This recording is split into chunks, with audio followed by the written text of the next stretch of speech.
একটি মিছিল আসছে, বিশাল মিছিল।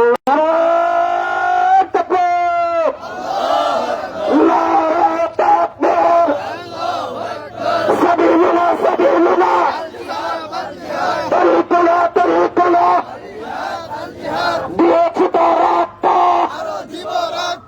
রক্তের বন্যায় দেশে যাবে অন্যায়। নারায়ে তাকবীর, নারায়ে তাকবীর। সংগ্রামী সাথী ও বন্ধুগণ, এ পর্যায়ে আপনাদের সামনে গুরুত্বপূর্ণ ভাষণ পেশ করেন মুফতি আব্দুল্লাহ আল মামুন হাফিজাহুল্লাহ। মুফতি আব্দুল্লাহ আল মামুন হাফিজাহুল্লাহ।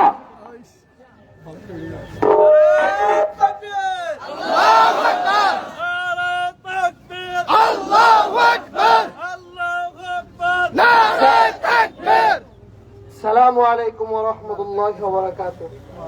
نحمده ونصلي على رسوله الكريم أما بعد.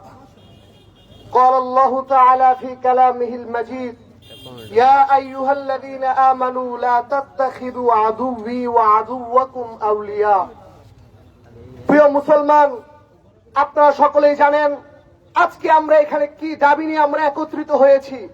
আল্লাহ রাব্বুল আলামিন সূরা মুমতাহিনার 1 নম্বর আয়াতে বলেছেন, হে মুমিনরা তোমরা শুনো, লা তাত্তাখিযু আদুওয়ি ওয়া আদুওয়াকুম আউলিয়া। আমার শত্রু এবং তোমাদের শত্রুকে কোনো বন্ধু বানিও না। ভারত আমাদের জাত শত্রু, ভারত আমাদের চিরশত্রু। আমরা মুমিন মুসলমান কখনো ভারতের সাথে একমত পোষণ করতে পারি না, কখনো পারি না।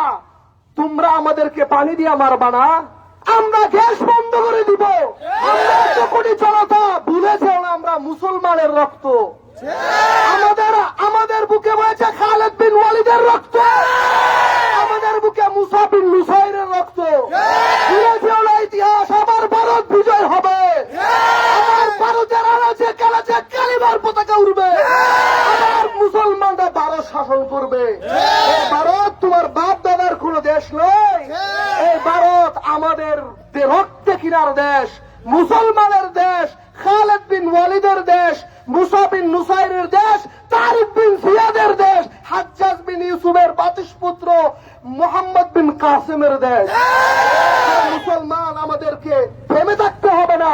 আমাদের বুকে যে রক্ত, একটা মুসলমানের হুঙ্কারে কাফেররা পলায় যেতে বাধ্য। আজকে বাঘ হয়ে আমরা ছাগলের সাথে বসবাস করতেছি। আমাদের রক্তে ভাগ, আমাদের চেহারায় ভাগ, আমরা কেন গর্জে উঠছি না?